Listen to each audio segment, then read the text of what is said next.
May kwento lang ako sa inyo sa magandang hindi ito pag-isimula ng ating kwento. Simulang nagkakaroon tayo ng bike, dami ng husga. Hindi natin kakayanin, mapapagod lang daw ako. Simulan ng aking kwento. Kwento mo nagbabike.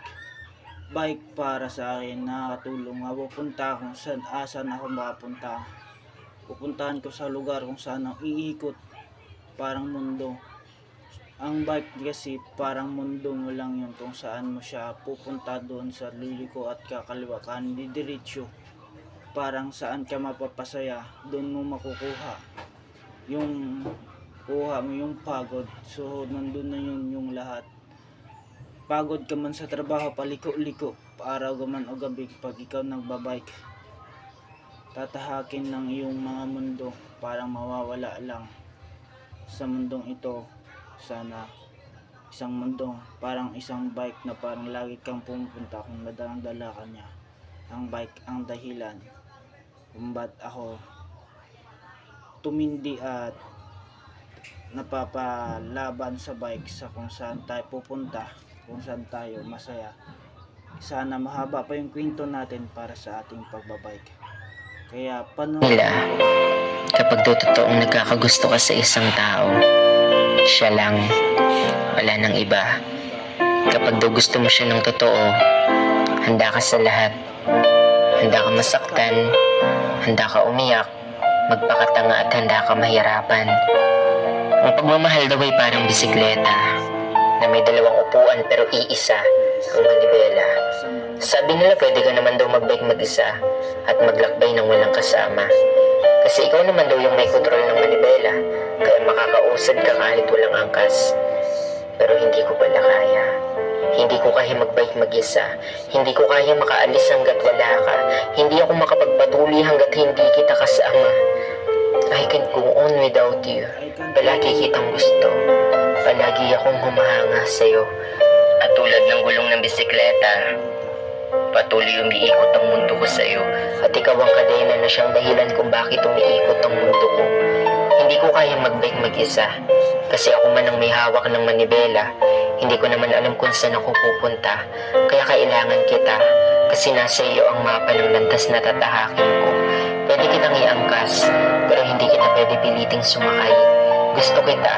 At kung papipiliin ako ngayon, pipiliin ko pa rin gustuhin ka. Kailangan kita. Kasi ikaw ang mundo na gusto kong puntahan.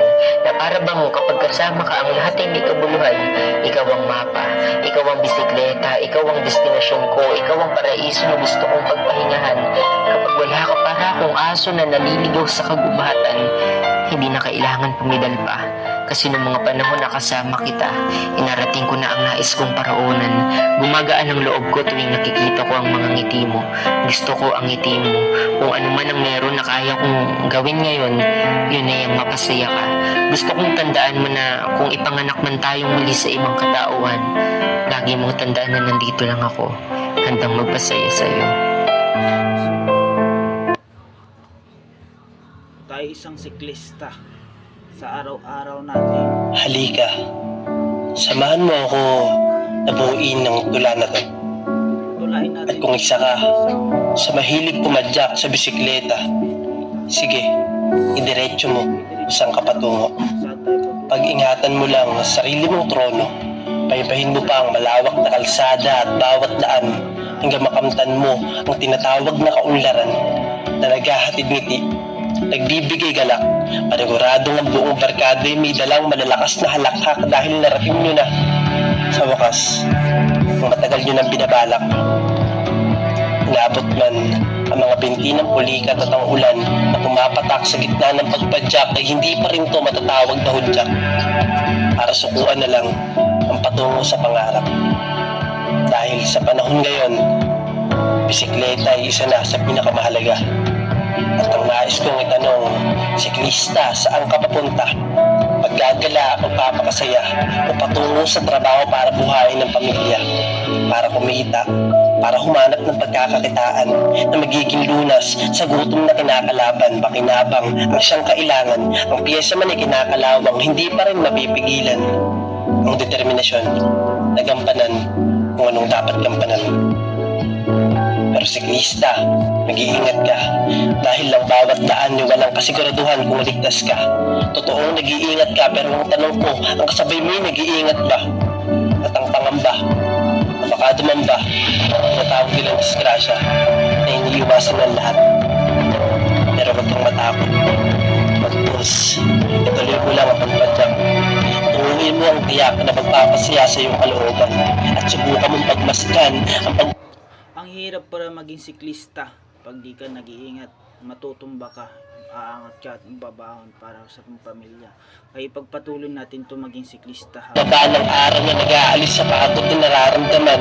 Kay sarap sabayan ang simoy ng hangin, magagandang tanawin, mga daang hirap liwanagin na laalang di pwedeng nakawin.